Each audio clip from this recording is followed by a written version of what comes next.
Hello and Happy New Year. Welcome to today's first CRM for Oil and Gas Sales Managers webinar.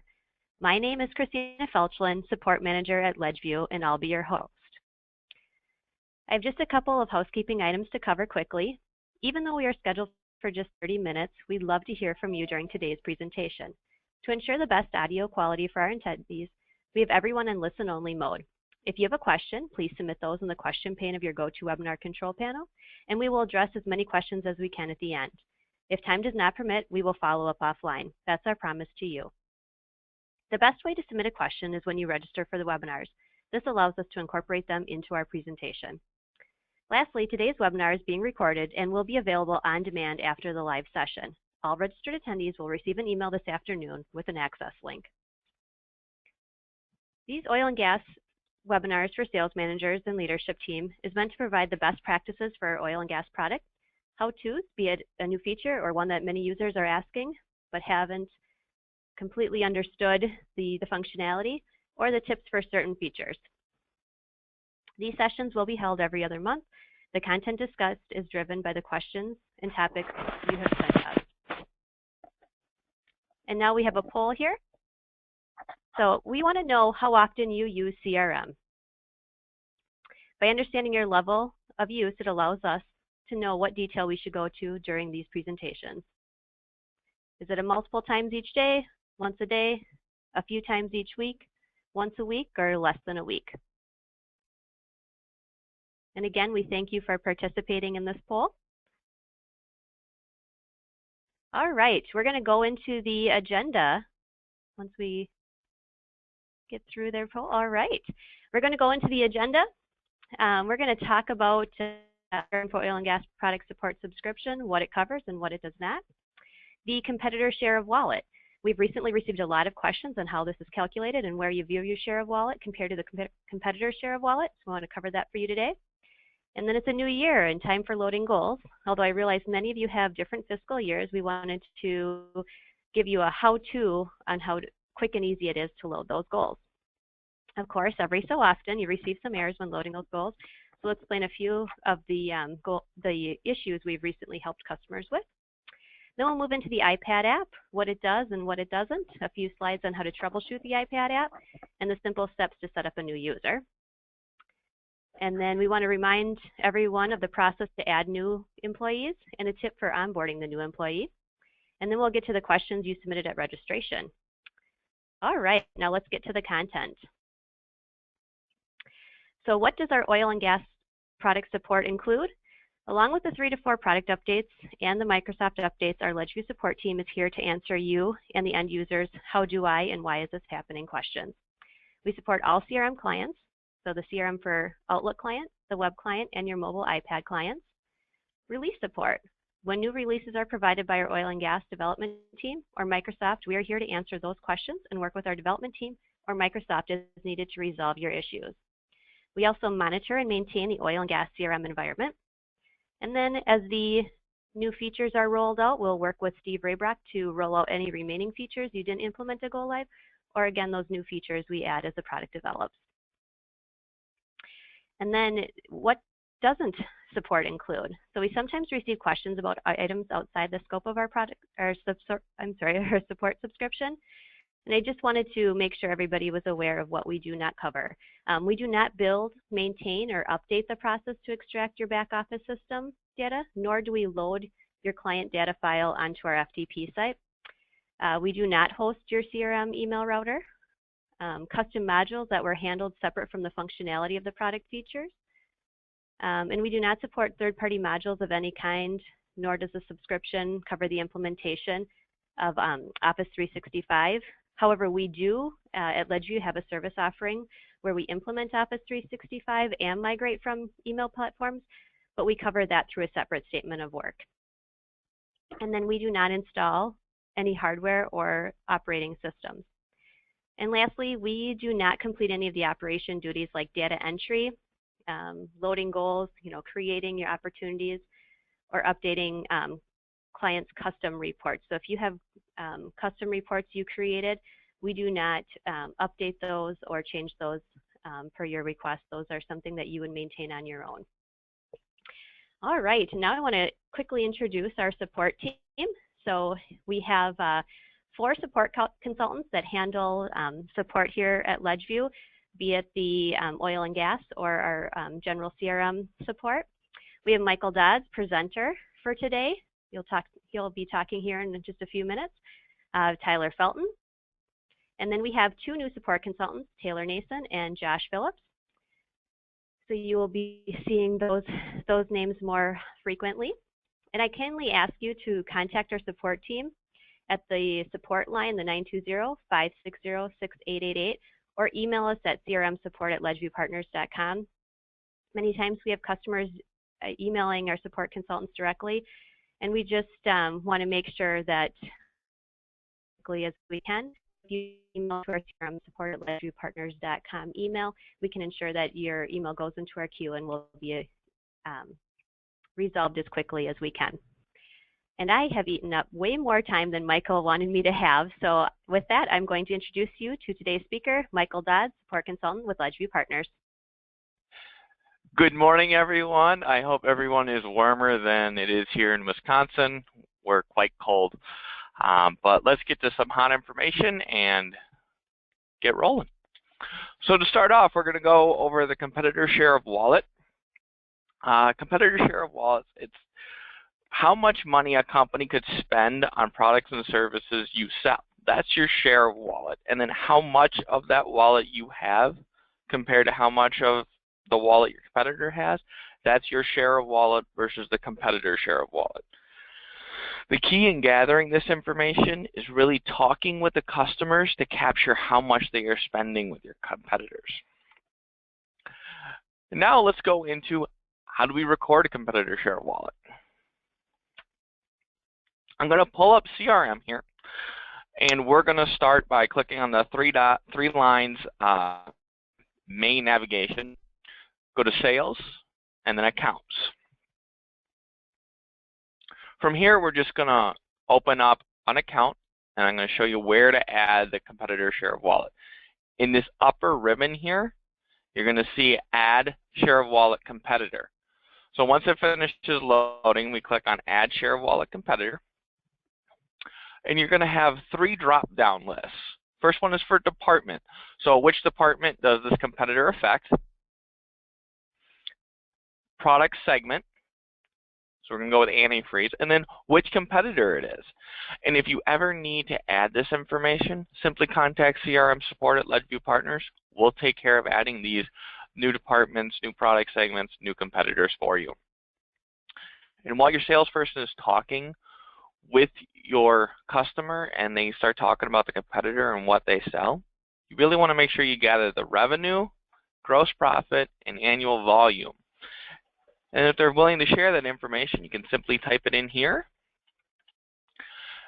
And if your salesperson is talking with them and they're really getting engaged and they think, hey, I can really win this business, you can click on the Create New Opportunity and then add the competitor. It'll process this information. It's adding it in a couple different areas and setting up a new opportunity. Sometimes this does happen where you get an error, so I apologize. We're actually going to cancel back out. That's where you would set it up. Again, this is a training environment, so you're not going to see these errors in your screen. But I can show you where this information does show up once you create this information. So once you add that share of wallet competitor from this information right here, it's going to pop down right here. So A&F Truck Service is the account. Our competitor is ABC Oil. And then it's going to pull in those gross profit, year-to-date, the revenue and volume, and who created it. So it's going to pull all that information right here in a table. The other really key portion that it pulls in is that you can see here on the right-hand side, this is a product segment of additives in the clean burn department, which now shows up in our share of wallet. The share of wallet is all for all of A&F Trucking and who holds the different departments and product segments for this customer in that share of wallet. So if we open this up, we're going to open up lubricants and grease here. And we want to see how much of lubricants and grease do we hold for share of wallet, and how much does our competitor show? So if you can see here, we actually own all of the share of wallet. If the competitor owns any, there's going to be a second piece of the pie here that's going to cut out and show your competitor. And then if you're not as much of a visual person, you can see here in the columns, it'll show your competitors, the amount of revenue, gross profit, volume they share, and then our share of the wallet. So really visual key piece to analyze your data. So as you can see here, we showed where to view this information in the account. The other places you can take a look at this is in Dashboard 3, Share of Wallet Competitor, and in Reports 320 and 330.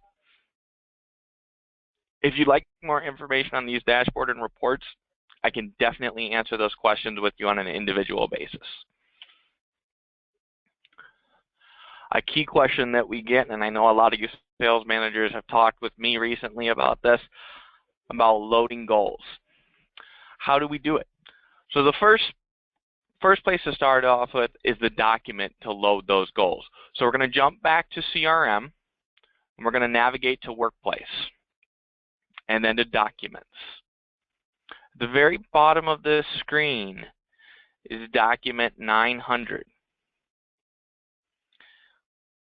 Once we open this document, and it's just going to finish downloading here, there's going to be a bunch of different tabs. We want to focus on the Goals tab. So if we click the Goals, it's going to give you an example of how some are set up and a lot of instructions on how to do it. But simply, you would take this information and build it out with all of your goals for each of your users. So if we jump back to our slideshow here, I apologize. Key things to remember is your owner ID is your employee ID that you set up when you add a new employee. It is not the employee's name. Only enter the industry for new accounts. If you have an existing account, CRM will actually learn that information from the system and add it in. It will throw you an error if you enter an industry in the spreadsheet for existing customers. You can locate product categories and segments in the settings section of CRM. That way you make sure you're putting in the accurate spelling and information. And a key issue that comes up is, if you can see here on the right side of this graphic, the total and the quarterly percentages, you want to make sure those add up to 100%. If you don't, you will get an error. And then don't enter a total account or new share of wallet section if you're adding a new account. The reason for that is because everything's going to go into that new account section. Then you're going to want to save the file as a .csv file. So now I'm going to show you where to go to actually upload these goals. So we're going to go back to CRM, go back into Workplace, and go to Sales Goal Upload Wizard. Really key area. This enter the first date of the fiscal year. This has to be the first date of your business fiscal year. So if your fiscal year starts on 9/1/2015, you are going to want to have these goals loaded for 9/1/15 to 8/30/16. So you want to make sure you enter that. If you don't have it in there, it's actually going to throw an error for you. So you'll enter in that information, then you'll select the file, make sure it's your .csv file, and then click Next. If you get errors, don't panic. The error message will tell you what line has the error and what the error is. There are some common errors that we come across. I'm just going to go over those real quick. Account number is invalid. This can simply be due to a typo, or it's a CRM account only account, and you don't have an account set up in your back office system that's transitioned to CRM in the data load. Just check that information, fix the account number, or remove the CRM only, and you'll be able to move along from that error. Owner ID does not match the owner of the account line. That can simply mean that there was a typo, or you simply transcribed it where you have the the account associated to a different owner. Just make sure you correct that issue. Again, it'll give you the line and the salesperson, and you'll be able to go ahead and fix that error. We covered this earlier. Industry should not be entered if the new business is blank.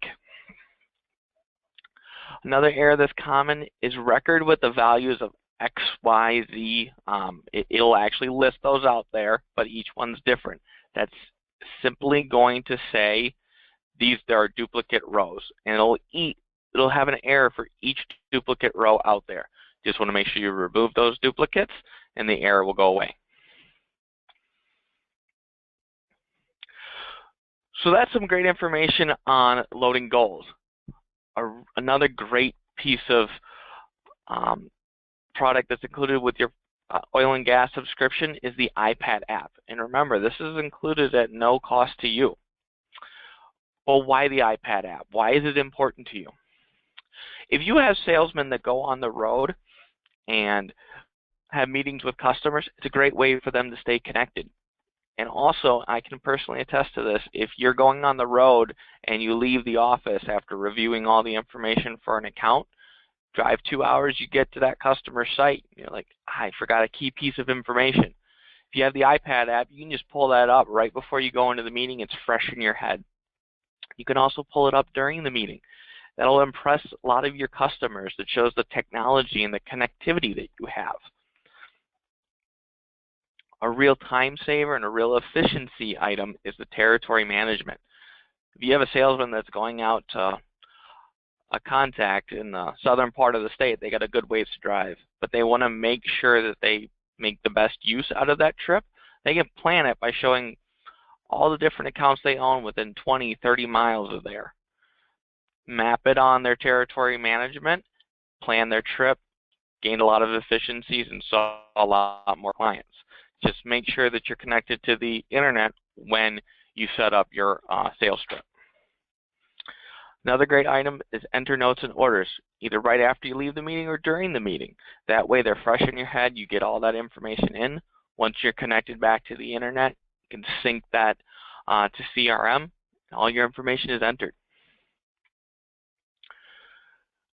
There's a lot of questions that come across about the iPad functions, and there's some things we want to stress that it's really not intended for. Updating and going into accounts that you do not own. Again, this was created for salespeople that are going on the road and working in their accounts. So updating your accounts you do not own is really not a is not a capability within the iPad app. Sales managers checking teams' activities and opportunities. Again, this was not intended for sales managers. It's intended for their salespeople. And the robust nature of checking teams' activities and opportunities, not part of the iPad app. Territory management, it's an excellent tool, but again, intended for those salespeople and mapping their accounts, not all accounts. That's really something more reserved for the web client. And then reviewing closed leads and opportunities. Once a lead is qualified or an opportunity is closed, it's going to be removed from the iPad app. It's really intended to show the here and now. Reviewing historical data and analyzing that data, again, really intended for the web client. So you have a new user that you want to get set up on that iPad app, but you're not sure what the first step is. First step is the email CRM support. Just give us the user's name and then the 3 following pieces. The number of months of notes available in the iPad app. That simply means if you want to get, say, 3 months of notes are available in the iPad app. Anything over 3 months will not be included. And you'll want to do the same thing for close activities and order history. Email that off to CRM Support and we will take care of the rest. Once they are set up and we email you back saying this person is set up with mobile settings, they can start using the iPad. Have your user navigate to this link. It's support.ledgerpartners.com/app. It is not part of the App Store. And make sure they have https:// in front of it. The reason for that is it'll ensure that they go to the right section. Click Install to install the app. Once it's installed, go to the iPad settings, click on General, scroll all the way to the bottom, and you're going to see Profiles and Device Management. Click on LedView Partners, and it'll say Trust this app. Click on Trust. Have another pop-up that says Trust just to make sure you want to. Click on Trust again. Then you'll be able to open the iPad app. If you don't do those steps, you'll get an error. Enter your URL. That's the web address you use for CRM. Then enter your username and password you use to log into the CRM. Leave the domain blank, and then click on Connect and Sync. Some common issues that we want to run into with the iPad app, and here's some quick troubleshooting tips for those. If a user continually receives iPad app opening page and they request the login information, it's probably that they aren't set up with mobile settings. With the manager's approval, or you, the manager yourself, could email us and say, hey, I want to add this user, and then just provide us those mobile settings information that we listed in the previous slide.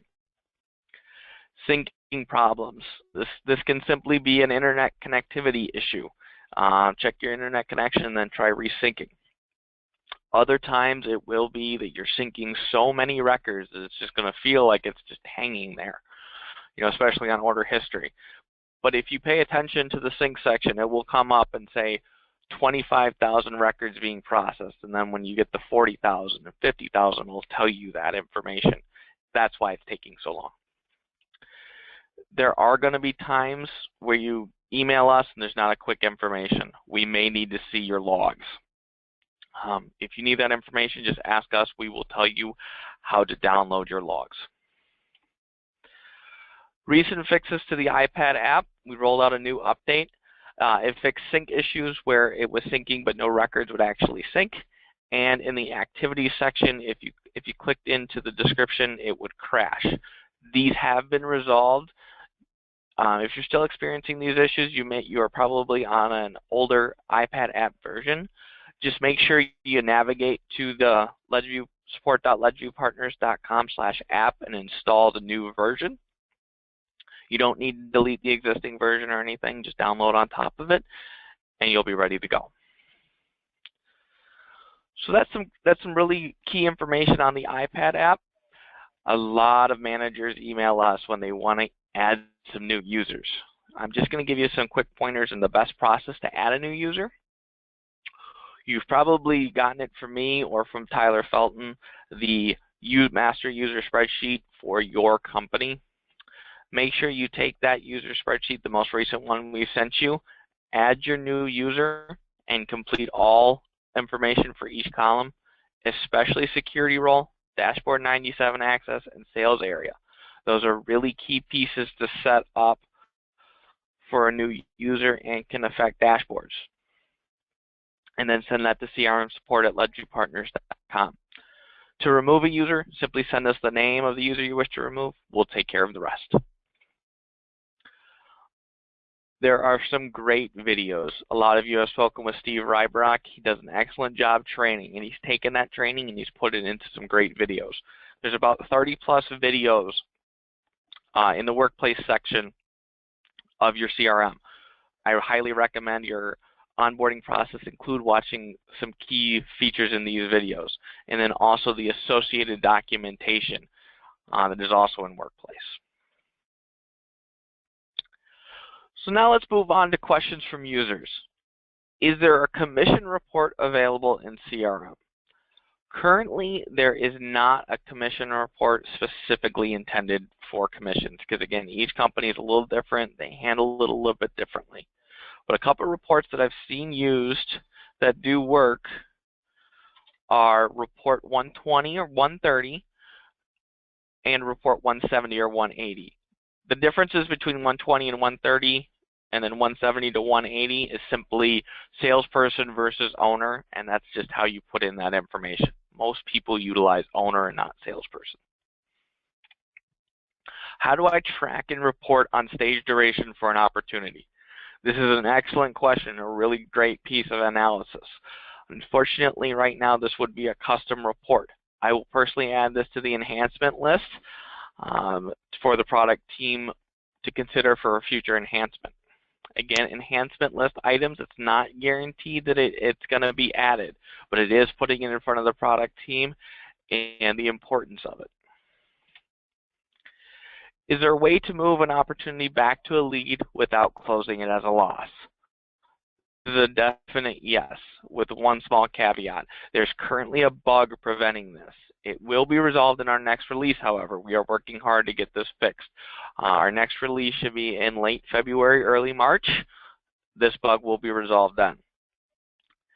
Please note, once this is fixed, if this lead is requalified after you brought it all the way back to the open status, and then you requalify it, it will have duplicate accounts and contacts created.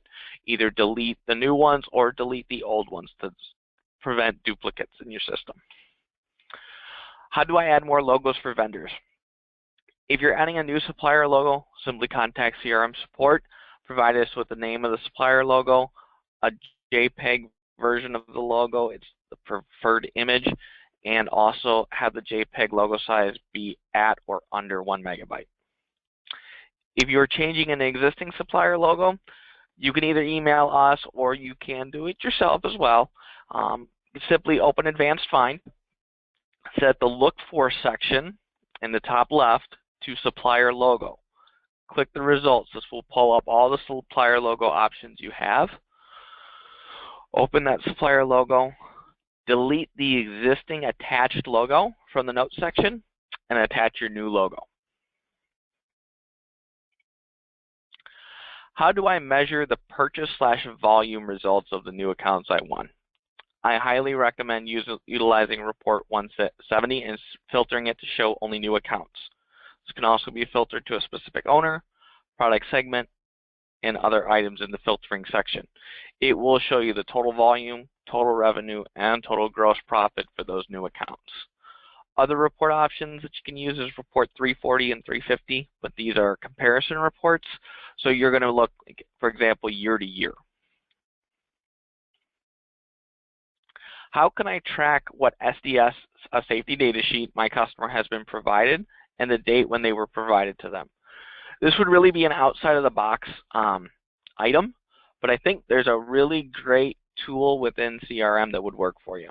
If you utilize the activity record and associate that to an account, this should work quite well. So if you create a task activity and then make sure you set it to regard the account you're sending it to, set your subject to be, safety data sheet XYZ, whatever the safety data sheet name is. The due date could be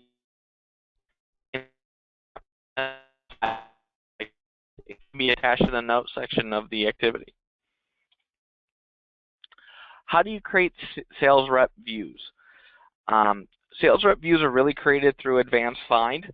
One example, we're running a little short on time, so I'm just going to walk through this quick on how you would do it. If you want some more information on how to go into Advanced Find to actually create this, I can definitely do that on a one-on-one basis. You can create this by setting your look for to opportunities and then filter your estimated close date to older than X days, and then there will be a text box right next to it where you set what the X day equals. So you would set that to 1. That will then show you all opportunities that are older, that are past 1 day over the estimated close date. What are some methods to discipline yourself to keep status comments and estimated close dates updated? Really key, creating a habit of reviewing the open opportunities on a daily, weekly basis is key. And I highly recommend having your salespeople set daily activities that struggle at this, that says review open opportunities and update details. That'll get them in the habit. The other way to do this is have them create personal dashboards, showing the information important to them. For example, opportunities closing in the next few days, it'll really draw their attention to it. Past due opportunities we just went over. High profile opportunities, meaning opportunities over a certain estimated revenue amount. And then show the salesperson the value of them updating opportunities. For example, eliminating unnecessary status updates. If you have a weekly status update with them and it pulls them away from selling and it pulls you away from managing your team, if they enter the status comments and update the estimated close date. They can simply point you as the manager to their opportunity. You can pull a report of this information, pull an advanced find, and you won't have to bother them. You can both keep doing your job. Thank you, Michael. I know we went through that content really quickly, but with a half hour, we had to move quite along, fairly quickly there. If you have further questions regarding any of the content that Michael submitted, please send an email to our CRM Support at ledgeviewpartners.com email, and he will definitely get back to you. Just wanted to remind everybody of some upcoming webinars. So we have our general user for all oil and gas users next Friday, January 22nd. It'll be in a similar format, but it'll be more of the day-to-day questions that the users have. And then we will have another oil and gas sales manager webinar on Friday, March 11th. And I just want to launch another quick poll to get your feedback on what topic you would like to have covered in the March webinar. So what topics are you most interested in learning about in the next session? Reports, territory management, dashboards, suggestive sell, advanced find. If you could please vote there, then we'll make sure that the most votes we receive will be our next webinar. All right, thank you for voting there. I just wanted to let everybody know that we do have a LedgeView Partners blog. And if you don't have if you're not on our blog yet, I highly suggest that you do go to our blog. You can subscribe to our blog by going to ledgeviewpartners.com/blog. Find the subscribe to our blog on the right side of the screen, enter your email address, and click submit. You will receive daily or weekly updates about LedgeView CRM or upcoming webinars. And I'm sorry we didn't get any time to answer any of the questions you submitted during the webinar, but we will follow up with you within the next week. On behalf of Michael and I and all of us at LedgeView Partners, we would like to thank you for spending 30 minutes with us today. We know your time is valuable, so we appreciate you taking the time. Hope you have a great weekend. Thanks for attending.